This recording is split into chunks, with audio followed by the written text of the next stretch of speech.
Hey guys, welcome to today's session. Bit of a weird one because we're doing it a little bit earlier in the day. So I'm not expecting the same volume of people to join the session because I appreciate the guys who are based out in the US. It might be a little bit early in the day for you to be jumping on a live session. PX Lou, how are we doing, dude? Pleasure to have you back as always. Today's session is... I have renamed the session, right, because we used to call these sessions Understanding Your Darwin, but I actually think that's less relevant. I think the whole point of this session is all about the risk engine. How are we doing, Clive? Good morning. I mean, you're Aussie based, right? If I'm not mistaken. How are we doing, BOFH? Good afternoon. Good afternoon. Yeah, I decided to rename this session to the risk engine because that's what it's all about, right? That's what everyone comes here for. They want to understand what is the risk engine doing, what is it, and how it operates. And I might not be able to answer all of your questions, but I'm hoping that in this session I can answer everything that you guys might have. So as I'm going through the session, please feel free to post any comments, whether you're watching it on X or YouTube. Just pop a chat or pop a line in the chat box and I'll go through the questions as I go. I mean, to be fair, it's afternoon over in the UK as well, Clive, 9 p.m. I mean, yeah, it's getting quite late. I mean, Jacid's also from Australia. I don't know if there's like big time differences in Australia, but usually when I stream at 4, or is it 5, and it's like 1 in the morning for him. Jacid, how we doing? Speak of the devil and now shall appear. How are we? How are we doing? Again, continuing with the theme of the sort of changes that I'm doing to these sessions, it's going to be less of a presentation. Like the only presentation I feel is necessary to keep is this one about the risk engine, about your value at risk, because I think there's a lot of important information that I don't want to stop discussing with you guys. But at any point, if you want to have a conversation about something else, let me know. I'm happy to go with the flow. If you haven't seen me before, my name is Kieran and I'm head of UK growth and business development for Darwinex and Darwinex Zero. And if you haven't heard about Darwinex, we are a regulated asset manager and broker, and we also have our own hedge fund as well. We're regulated by the FCA, the CNMV, and the FSA, and we're currently in the latter stages of getting our CISEC license in Cyprus approved. So hopefully within the next couple of months, we'll have that as well. Tail, how are we, dude? This session is all about the risk engine. So I'm going to be going through things like value at risk, your risk multiplier, and some of the different questions that we get asked on these topics.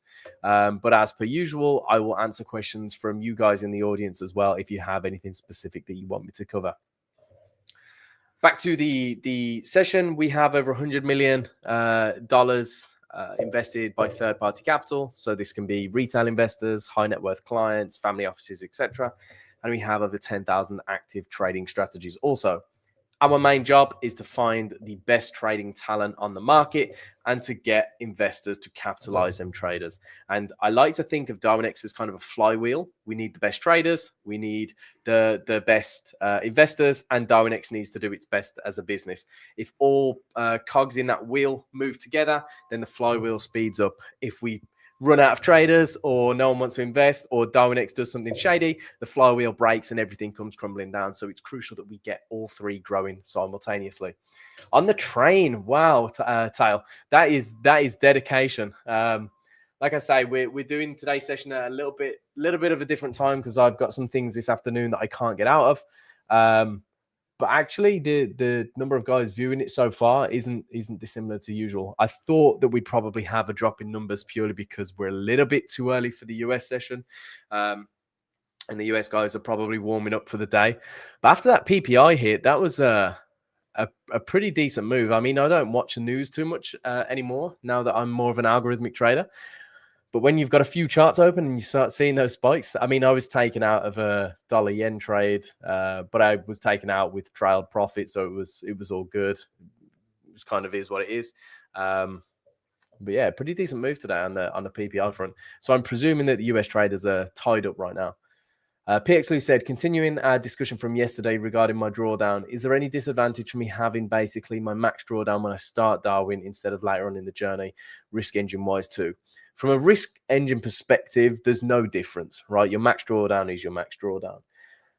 From an allocation perspective or from a Darwinian perspective, it can hinder you, right? So which we'll get onto, is it in this? Oh no, that's in the welcome session. So your Darwin rating is based on three factors. So your current month's return, your previous 5 months return, and your previous 6 months drawdown. So it is a factor of that calculation. So if it's your worst drawdown, then yeah, you're pretty much going to be not hindered by it, but it's going to be a part of that calculation for the next 6 months moving forward. It can also be a factor in your return to drawdown ratio to move you to gold, right? So if you need to move to gold, let me pull it up so I can show you on screen. Where are we? Let's just pull this up. So this is my record. So if we go down, you can see the return is just under 18% and max drawdown of 4.3%. So if we scroll down here on the right-hand side, you will only have this when your Darwin is created. So if you're in calibration, it won't be there. But you can see I need to have a 20% return. And it then displays your max drawdown, and you have a return to drawdown ratio. So currently I'm sat at 4.1, which means my return is basically 4.1 times my max drawdown. You have to have a minimum of 2.5. Now, what that means is if your risk adjusted drawdown is 10% and you make a 20% return, well, that's only a 2x return to drawdown multiplier, right? So if you got a 10% drawdown, you would have to have a 25% return. That's kind of the minimum to get into gold, on top of having an 8-month track record and hitting 20% return. So in short, yes, it can affect you. I would wait to see how your Darwin looks when it's calibrated. But yeah, it kind of sucks, I guess. But again, long term, it might be better for investors, like we discussed. Yeah, there's that. And I mean, I would always wait. I would never make decisions based off of calibration phase. I would always wait to see if when my Darwin's created, how it would look. And when that happens, I mean, are you still in calibration? I can't even remember. Because you're on a 17 loss streak, right? That's what we were talking about yesterday, which when we look to the percentage table over 1,000 trades, it's possible. It can happen. It's unlikely, but it can happen. But yeah, if you're still in calibration, what I would do is I would wait until you come out of calibration, and then we'll have the conversation again on one of these sessions. And then I would say, let's make a decision of what's best for you, because that is probably one of the rare and only instances where I would say it might potentially be better to restart or start over. Usually I don't recommend that. But in that specific instance, no one wants to start off on the wrong foot, right? That's just a decision that I guess you have to make. But like I say, once your calibration phase is done, we'll be able to get a little bit better of an idea of how to move forward. Tal said I'm about 2 months away from gold. Fantastic. I'm about 4, I think, maybe 3. I'm not sure. Maybe we can celebrate with a beer if you're ever over in the UK when we both hit gold. Yeah, I think I ignore April because it was like the last few days of April. So we have May, June, July, August, September, October, November. So I think I go into gold in January. I think December will be the last month of silver, but I'm not sure. Okay, Pixu, sounds good to me. We'll see how it looks then. Yeah, perfect. Can you review EGJM? I can do it privately outside of this session, but this session is about the risk engine. If we have time at the end, I'll be happy to do it then. But usually we do the reviews on a Wednesday. But like I say, I know we don't always get time to go through everybody who's in the session and wants their Darwin to be reviewed. So I can do it privately, whether you want to jump on a call, or I can record a video and go over some things for you. So I'm always happy to do that. Yeah, started Aprilish. Yeah, so it'll be December, January time, I would presume. Let's move this out of the way, get it off the screen. Okay, so let's go back to the session. Now, before we get into what the point of having a Darwin is, let's talk about actually what a Darwin is, because there's often some confusion. A Darwin isn't meant to be a one-to-one representative of your trading strategy. And I know that sounds a little bit backwards, but hear me out. Your Darwin is effectively an index of your trading with the Darwinex risk engine. Okay, so we provide a layer of risk management on top of your trading strategy. With those two factors combined, we create your Darwin, which, like I say, is an indexed version of your strategy. There's more components than just your trading. Okay, similar to how the S&P is an index of the top 500 companies in the US, your Darwin is an index of your trades plus our risk management. Now, because the Darwin goes through our asset management license, we have to have a say on the risk management, the exposure levels that an investor takes, the available leverage, all of these different things. It is the way it is, right? But it gives you a way. In fact, I'm getting into what the point of a Darwin is here, but it's fine. They're kind of the same points. It allows you a way to legally attract investor capital that potentially you wouldn't have the opportunity to do elsewhere or outside of Darwinex. I don't know what it's like where you're based in the world, but in the UK, it's extremely difficult to A, get licensed, and B, get regulated to become an asset manager. The easiest way is to go through a company that already has those licenses, whether you work at a prop desk, hedge fund, investment bank, wherever it may be. But as an independent trader, it's extremely difficult. And you have to lock up a lot of money with the FCA just to prove you're liquid enough to manage large amounts of investor capital. Tail said, my internet cut out when you answered the boosters versus allocation. Do you mind answering this again at the end of the presentation? Yeah, of course I can. Of course, we'll go over that at the end. Now, what's the point of having a Darwin? So, number one, it's risk adjusted. Again, not everybody sees this as a benefit to begin with, but over time, what we see is through trading with Darwinex, it gives people a different perspective on what professional trading is, right? It takes the emphasis away from, I need to make as much return in a short space as possible, to, I need to trade for the long term because I don't know what's going to happen 6 months, 12 months, 5 years from now. Like you might be starting your track record today and you don't know what's going to be happening in 5 years' time. But the possibilities in 5 years' time, you might be managing 1 million, 2 million, 5 million in investor capital. Okay, but you're only going to know that if you start today. Random question, Kieran. What risk per trade are you taking roughly on the Signal account to get that deleverage chart and 3x Darwin risk ratio?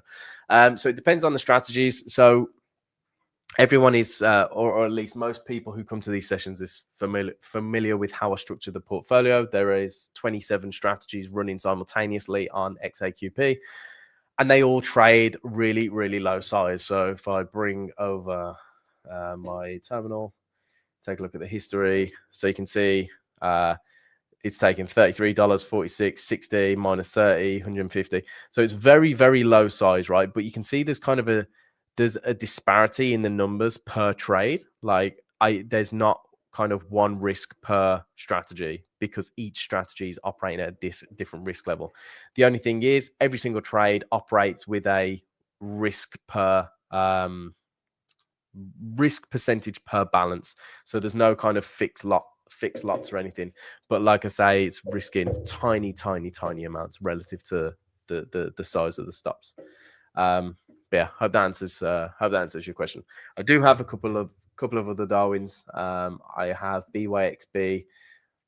I can't remember what that risk multiplier is.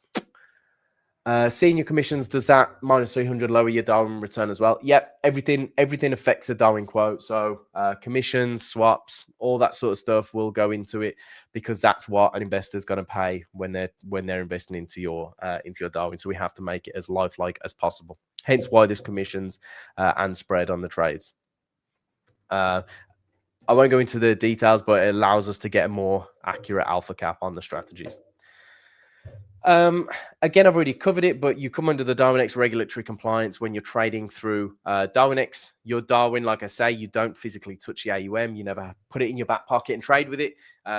The index is just taking your trading signals, if you will, matching it with our risk management, which is standard across the board, so that an investor knows what their maximum downside should look like, but they can also see your performance from a transparent perspective, so they know what their average upside is also going to look like.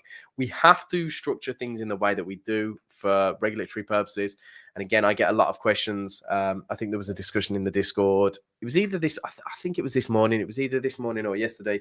And somebody was saying we should make the risk engine we should make the risk engine optional, right? So you should have the ability to turn the risk engine off, right? And whilst I understand the comment, and I get it's probably because that person has a low risk multiplier, meaning that if they make 10 grand in their Signal account and they might only make 3, 4, 5 grand on their Darwin, of course it's going to benefit them if there's no risk multiplier. But it's not the trader who is at risk, it's Darwinex, okay? Because it's our FCA license or CNMV license that gets put up as stake, right? If we start misinforming investors or losing investors' money, like it's us that's on the stake, not the trader. So we absolutely have to keep things standard across the board. Yeah, it was this morning. Thank you, Tal. I did think it was this morning. So it's important to note that there's the things that are the way they are because we have to have them that way to operate as a business.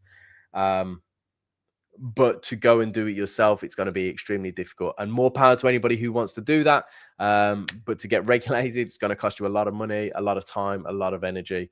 And frankly, the reward for doing so, unless you're looking to open your own fund or grow exponentially, sometimes it's not worth the potential payoff. Isn't there always a risk? Yeah, fantastic point, PX Lou. Fantastic point. So PX Lou said, isn't there always a risk manager anyways in institutional trading? So this is not a lot different. So yes and no. It's not a lot different, but it's also a lot different from an operational perspective. So the risk engine, I'll get into that after this slide. So lastly, you get a proven track record. So you get 2 track records realistically because you can export your broker statements. It's all shown to be on a live server as it is. So again, it includes real-time slippage, swaps, spreads, all of those sorts of intricate details. And you also get your Darwin, which is your risk-adjusted track record. So you can use either to attract capital or to use as your CV if you're ever looking to get a job at a professional desk. Now, to go back to PX Lou's point, there's always a risk manager on any professional desk. And I use the word professional desk because if you've just got a trading desk, like I used to have a trading desk with a few of my trader friends, we didn't have a risk manager because we weren't doing anything big enough to warrant that sort of thing. But if you have a professional trading desk, there will always be a risk manager or a floor manager, a desk manager, whatever you want to call them, overseeing the risk of the desk. Now, what that means is they're going to understand how you trade, why you trade, where you trade, what you trade. They're going to understand everything about you as a trader. If they begin to see your behavior changes, the risk manager may step in. Maybe a conversation, it may be more of an aggressive shutdown of positions, but the risk manager is always going to be there watching over your shoulder, understanding how you're positioned and having kind of the professional capacity to guide you to either close down a trade or move on from something. The reason that they have them is obviously for the longevity of the firm. I don't care if you've been trading for 5 years, 10 years, 50 years. If you go on some form of tilt and you're playing with company capital, you know, you can potentially lose all of or a significant portion of company capital if you're not managed correctly. A risk manager mitigates that, right? So it mitigates the effect on the company, the trader, and the investor. Now, of course, we have over 10,000 traders at Darwinex and Darwinex Zero. We can't send out a risk manager to every single trader. It would just be physically impossible because we would have to send out 10,000 plus risk managers. A, we don't have the budget to pay that many risk managers, and B, it just would be an inefficient use of time. So what we did was build a proprietary piece of software, which we like to refer to as the risk engine, which manages exposure in real time. It tracks exposure by a calculation called value at risk, which then affects your risk multiplier, which we'll go into shortly in the presentation.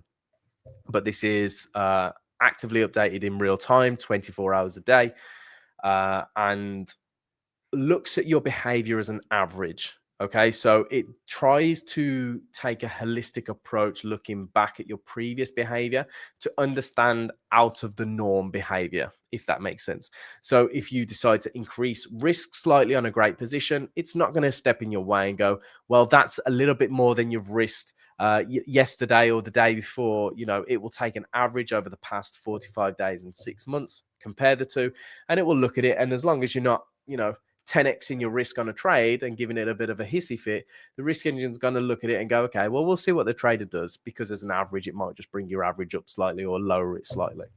Again, we're going to go into much more detail on this sort of thing.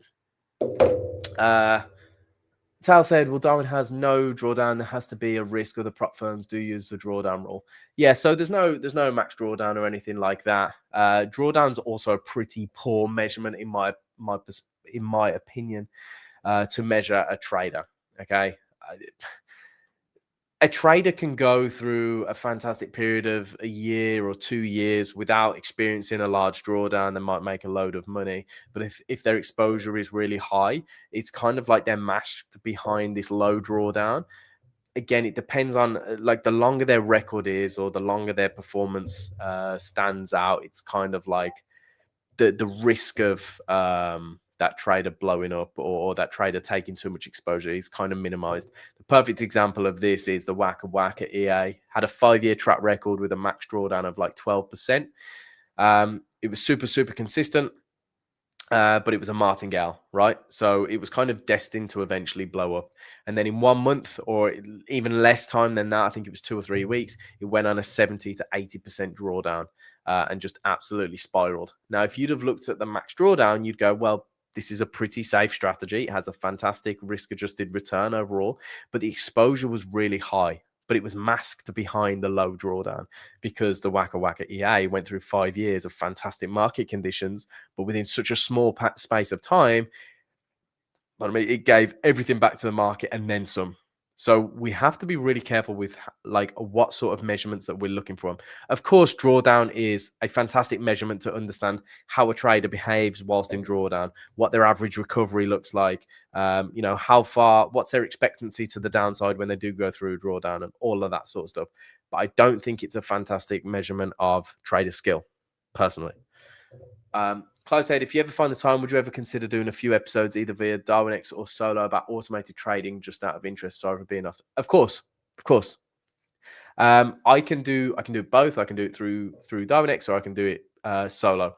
Like maybe both would be better. I think if I do it through Darwinex, if you guys would like, I can try and bring on a couple of automated traders. There's some fantastic guys I know through Darwinex. He's a close friend of mine actually, but I consider him to be a mentor of sorts in automated trading. Is IME or Darwin IME. He kind of taught me pretty much everything I know. Well, I wouldn't say he taught me everything I know, but he gave me the foundations to go ahead and where to look for things, how to learn things, certain ideas for strategies. He helped me a lot in the early days, and for that, I'll be eternally grateful. But I can bring him on. His name's Blaine. I've done an interview with him. We've got Enrico from PGLM. He's also a fantastic algorithmic trader. We have Martin Tinsley from TRO. There's so many people who I can try and bring on, and we could do some form of like roundtable discussion, or we could even do something. We could do like a discretionary versus algorithmic trade, not trade battle, but like a debate or discussion. I think that could be really, really interesting. I just noticed that you have a Darwinex TV logo displayed as well. Happy for you, the idea works. I mean, this is all me, right? This is just me testing things out. So yeah, I did change the background. I put Darwinex TV at the top, but then I wanted to make the screen bigger, so I had to keep the margins big enough to keep the logo in. But the idea will be, I'm a little bit busy at the minute because I'm trying to go to the Darwinex TV fully, which will be more like 2-hour-long streams where we do more not market commentary, but like viewing markets, watching news drops like PPI today and all that sort of stuff. See you later, JC. Have a fantastic rest of your day, dude. But the idea will be these will become more like conversational streams like this. We throw in a bit of information like the risk engine, then we just watch markets and stuff like that.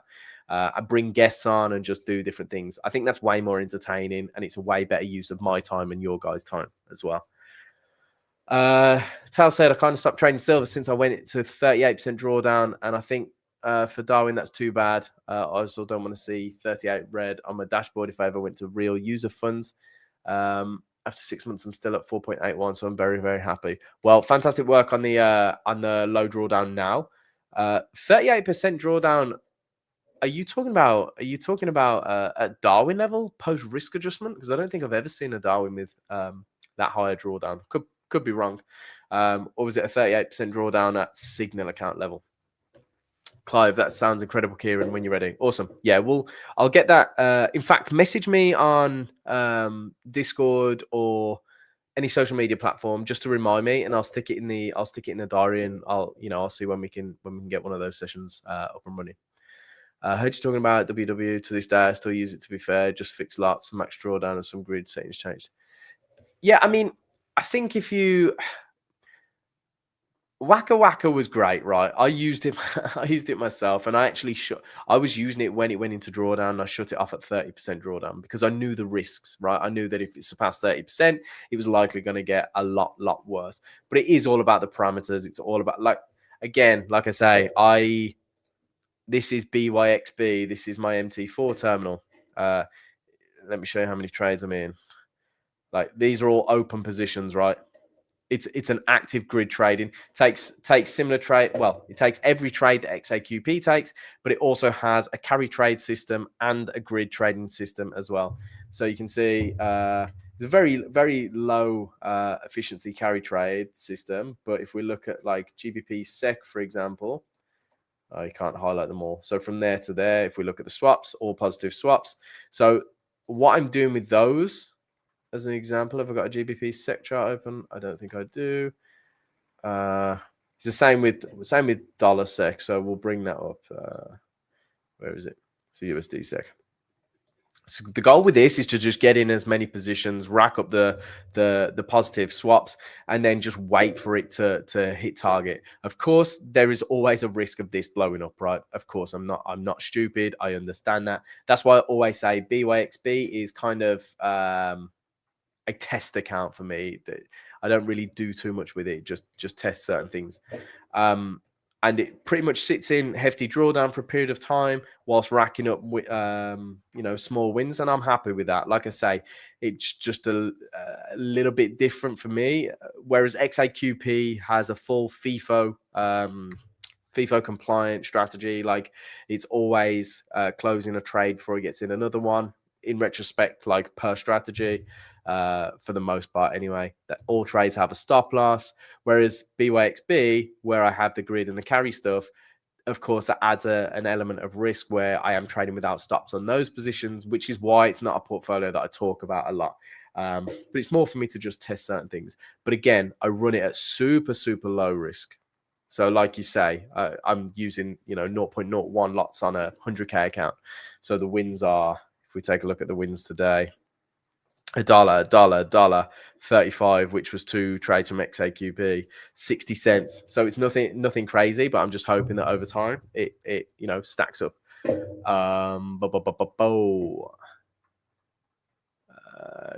Clive says, sent your friend request on Discord, so when you're ready, no rush. Okay, I'll accept it now because I've got loads. I think I've got 16 message requests on Discord.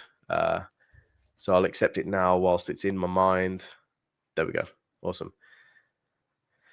Yeah, there we go. Oh, I didn't even see you'd sent me a message yesterday. I'll check that out after, and then we can have a conversation and we'll see if we can get a session set up. Tal said internet on the train is so bad. Hopefully it gets a little bit better, but if not, you can always watch this session on repeat. I'm pretty much just rambling today anyway, so I don't think you're going to miss anything too important. But anyway, back to the session. Okay, so after everything that we spoke about with the risk adjustment, and how the risk engine acts on your behalf to create your Darwin, your MetaTrader stats will always be different from your Darwin statistics. So when I brought up XAQP earlier, as you can see on here, these are my risk-adjusted Darwin metrics. Okay, that's what I see at Darwin level. As if I click on Signal account level, you'll see the Signal account at the moment is up 3%. Okay, it's actually slightly higher than that, I think, now. This hasn't updated. So we're up about 3%. So that's my MetaTrader statistics, right? Completely different. But then my Darwin's up almost 18%. But it's because I'm being positively risk adjusted. Also listening to a bit of Richard Ashcroft earlier today. He is the man. You can ignore my mate. I got paid. Ignore what? I don't know what he meant by that, dude. I'll be honest. I see. Message request. Got you. So the goal of our risk engine is to adjust all traders' trade sizes to maintain a value at risk, otherwise known as VAR or VAR, of around 6.5% per month across the board. Now, value at risk estimates how much money you could lose on an investment over a specific period of time under normal market conditions with a certain level of confidence. I appreciate that is a whole load of words that probably doesn't make too much sense. So we have an example so that we can break it down a little bit easier. And you'll understand why with this example, it's more of a forward-looking metric than something like drawdown. Drawdown is looking at your previous trades, your previous history, which can give you a good indication of what may happen in future. But of course, with any investment, past results are never an accurate, reliable indicator of future results. Again, going back to the Wacker system, we wouldn't have been able to forecast if we was looking at the max drawdown that it would go on a 70-80% drawdown based on 12% previous drawdown. But if we look at their value at risk, which I actually studied for Wacker after it blew up, the value at risk was pretty high. I think it was above 40% for the most part, which is pretty high. So the example is, if a trader has a value at risk of $1,000, do you know what? I'm changing that. It's been like that for absolutely ages. And I always say I'm going to change it. Let's change it. I always say I'm going to change it to 6. What am I doing? 6.5% value at risk. There we go. So if a trader has a value at risk of 6.5% with a 95% confidence level over 1 month, it means that there's a 95% chance that that trader won't lose more than 6.5% in a single month. The reason this is so important is because as an investor, they come in knowing what their maximum downside should look like within a 95% confidence level. Now, of course, we're operating in a market of the unknown. Right? We don't know what's going to happen. We don't know if the US is going to blow up tomorrow. We don't know if there's going to be a nuclear war. We don't know what's going to happen, right? So there's so many black swans that could happen that we can't do anything to 100% confidence level. You can't even get a strategy to have a 100% win rate. Okay, 100% in this game just aren't possible. But if we can say within a 95% confidence level that the max downside you will see per month or should see per month should be 6.5%, at least the investor knows their maximum downside on average. Okay. Whereas if you buy a property or you invest into an index fund, you can try and get a good idea of how much volatility there's going to be in that investment, but you're never really going to understand the maximum downside on a month-by-month basis. Or if you do so, you're super savvy with your figures and understand a hell of a lot more than most. By us doing this, by us implementing the risk engine, it creates a level playing field, ensuring that every trader on our platform is judged based on their skill and not just the amount of risk that they're willing to take. Meaning that if two traders were to take the same positions, exactly the same entries, exactly the same stops and targets, but one trader takes a 10 lot, the other trader takes a 1 lot, does it mean that the trader who takes a 10 lot is a better trader just because their P&L is higher? If they managed to trade the same, executed the trade the same, did everything the same? Well, it doesn't really mean that they're a better trader. It just identifies either one of two things. A, they've got more money to play with, hence the larger size that they're trading with, or B, they have a higher risk appetite, which is fine, right? I have a low risk appetite, so I will never be able to trade with stupidly high lots. But if I'm risk adjusted up to a point where the risk is out of my control, that's fantastic. Going back to XAQP, you guys all saw my return's about 3% over a 5-month period. But my Darwin's 18%. Okay, I wouldn't be able to make 18% on the Signal account because I just don't feel comfortable taking that risk. But when the risk engine's looking at it from an unbiased perspective and going, well, actually, we could tune this up by 3.5% or 3.5x, I'm like, cool, do you think? Easy to do. Whereas there's traders who are much more aggressive with their sizing and much more aggressive at generating a higher return. And they're happy to come in and, make 100% a year or a couple of 100% a year. But for an investor, that's going to have way too much volatility to the downside to make it a good choice to invest in. So what you'll find is the risk engine looks at them and goes, well, actually, we're going to scale you down by 0.5 or 0.25. Because what you're doing now is just taking too much exposure. No investors will ever follow you. This is actually an interesting conversation that I have with people where, again, going back to the point of this morning when somebody was asking the risk engine should be optional, which I absolutely disagree with 100% anyway. But if you're returning 500% per year, but your maximum drawdown's 50, 60, 70%, Do you really think an investor is going to look at that and go, "Oh wow, I'm really happy to park my capital here"? It's just, no way. Of course not. Like an investor's not going to. The risk-adjusted returns there are awful, right? They're just not good at all. Well, actually, that's a bit of a lie. If you did 500% a year and 50, let's say 100% a year, but you did a 50% drawdown, the risk-adjusted returns like 2 to 1. Okay. But if you got somebody who does 30% a year with a maximum drawdown of 5%, those risk adjusted returns are much, much better. So what we're doing is we're giving the investors kind of the ground level, who does the best or who generates the highest performance with the same amount of drawdown. Everybody gets the same amount of poker chips. Who makes the most money? If you want to choose that guy, you have the option to increase your risk with that trader. So what a lot of people don't understand is we give investors the opportunity to leverage up to 3x. So they can increase their value at risk, just not at base level. But it's up to the investor who they want to allocate their capital to. This is Tal said same as Sharpshooter EA was doing so good and just blew up after all those years. Yeah, things like that. They have a shelf life, right? Anything that's kind of grid or martingale generally has a shelf life.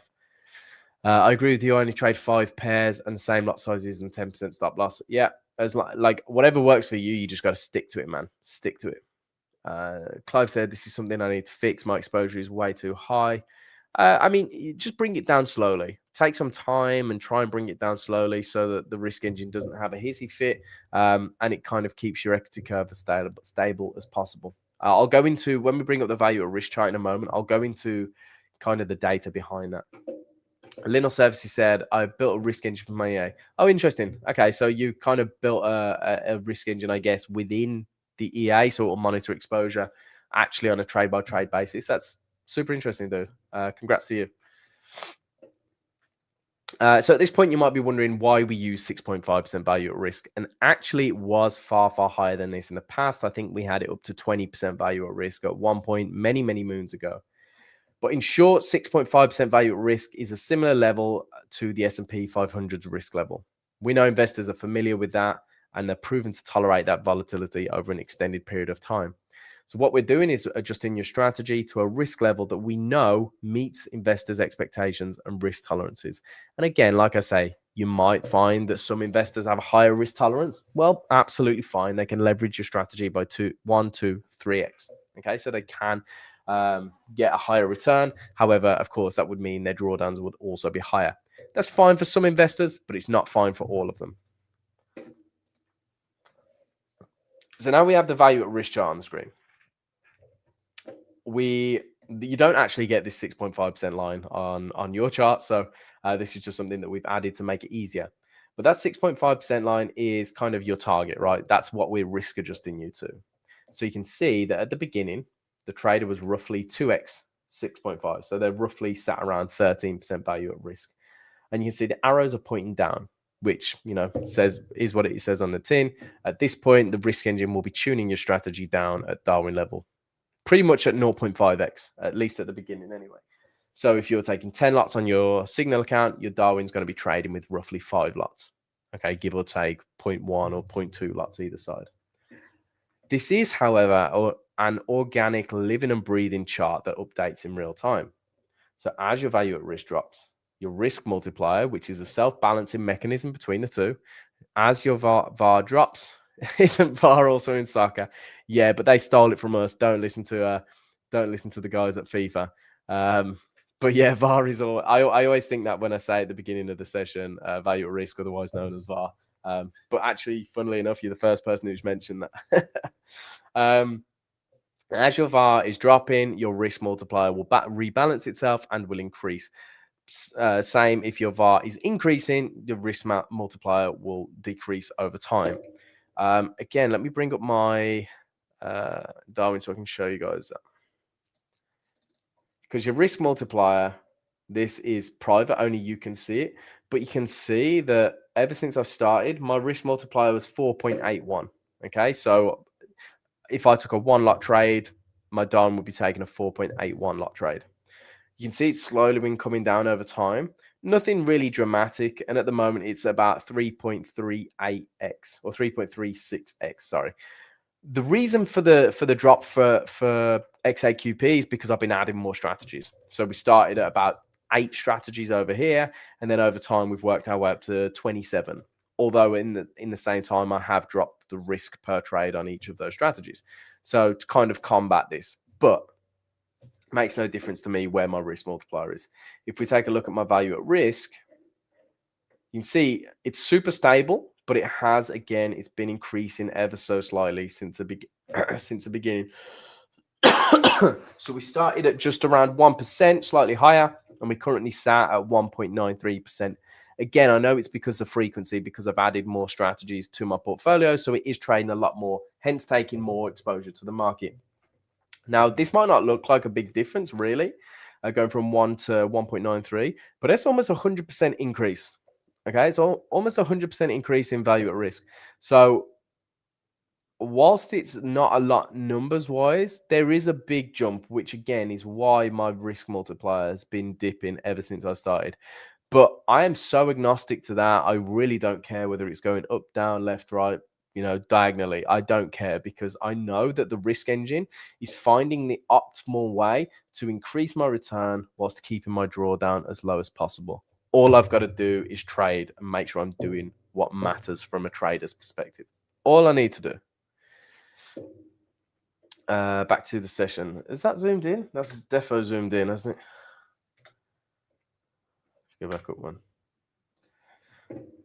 Now you can see as the trader goes beneath 6.5%, we flip the arrows around, and that's where your risk multiplier will pretty much be at a 1x when it hits 6.5%.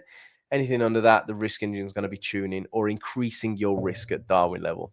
So as the trader gets to roughly 3.25% value at risk, let's say, you're probably going to be sat at 2x multiplier if basic math theory works here, right? And then as the value at risk continues to drop, the risk multiplier will continue to increase. This self-balancing mechanism works so that traders can't gamify the risk engine, right? So get a lot of people who will say to me, I want a 1x risk multiplier. Doesn't make sense for me to be making 10% on my Signal account to only make 3 or 4% on my Darwin. And I'm like, you're not understanding the point between the relationship of the two metrics here. If you try and bring your value at risk down to bring your risk multiplier up, your Darwin will always come out the same result. And the best way that I can explain this is if your value at risk is here and your risk multiplier is here, right? And you're making $1,000 per trade.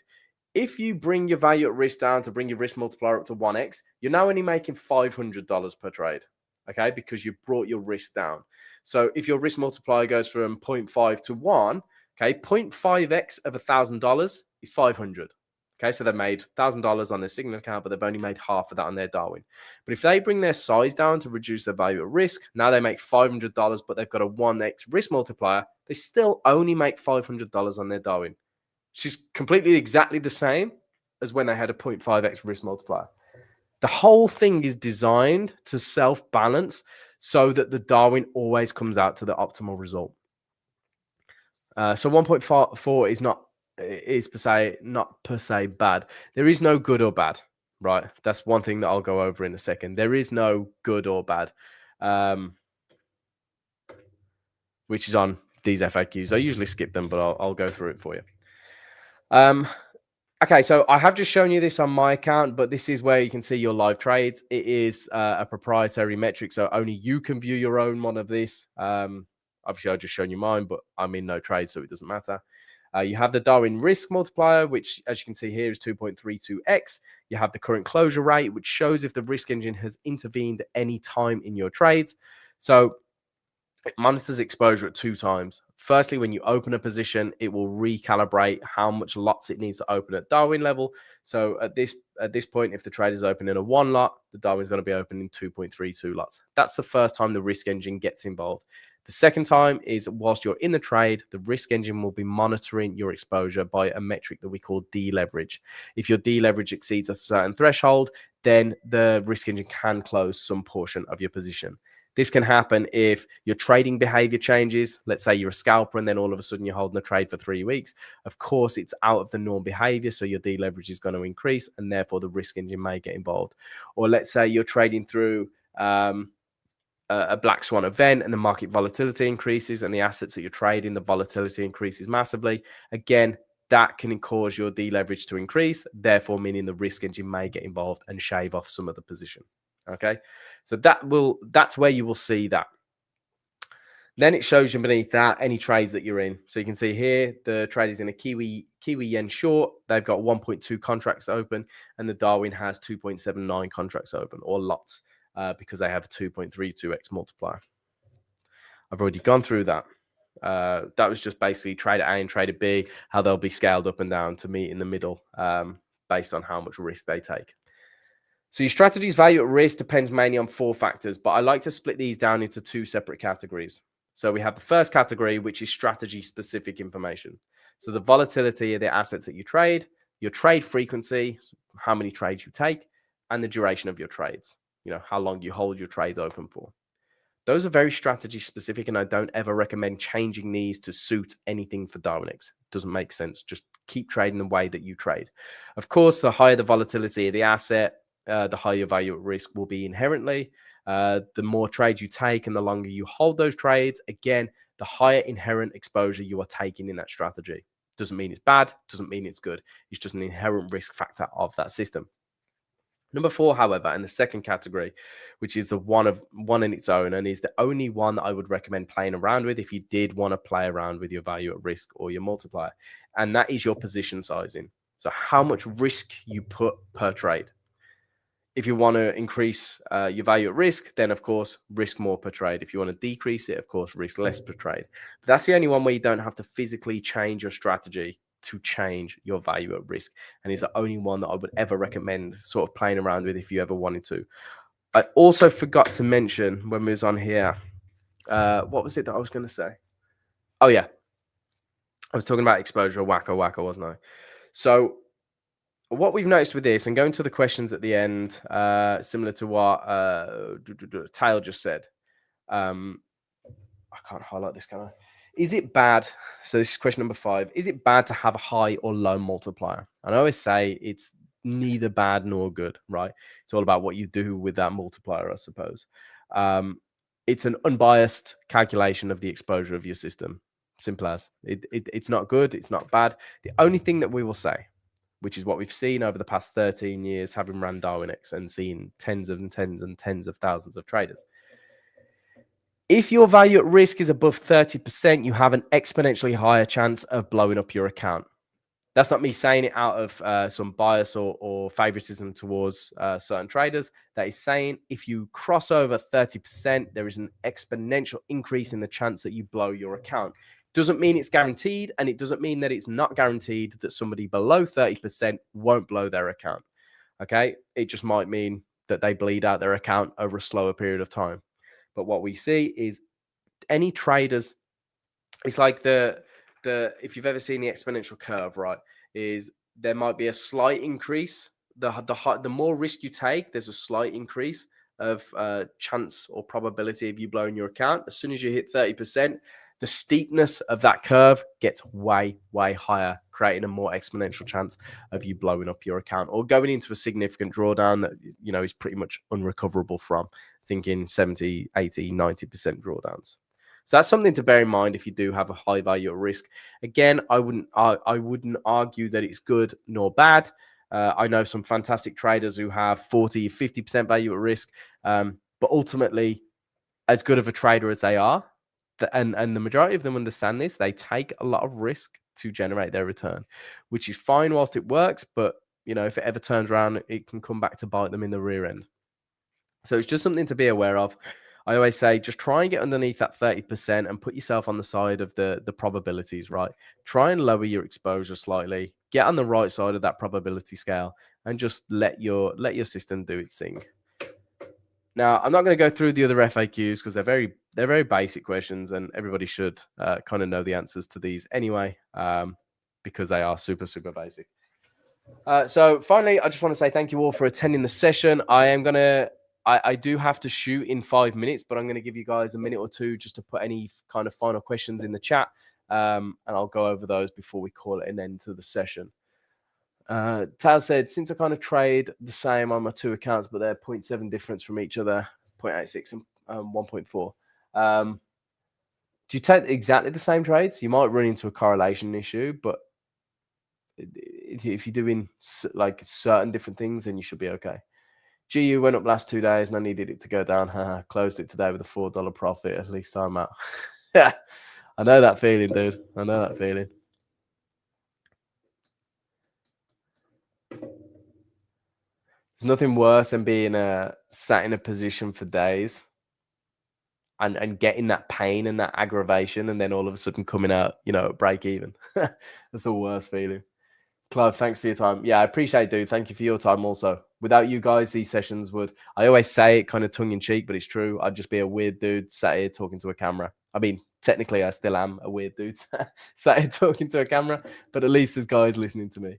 No, it doesn't BOFH. Does the correlation affect VAR and the risk engine? No. Correlation is simply the only reason we measure correlation across Darwin is so that simply if we're investing our own capital into Darwin's, it doesn't make sense to invest into two traders who are doing the exact same thing effectively. It doubles our risk without, giving us any more upside.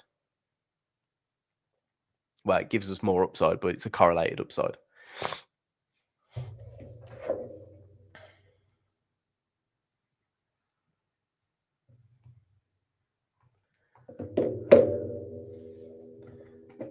No problem. Absolute pleasure as always. All right, then, guys, I'm going to call it an end to the session here. We will be back on Monday, I believe, for a performance coaching session with Sanj. I think, is that this Monday? Let me double check. I'm sure it's this Monday.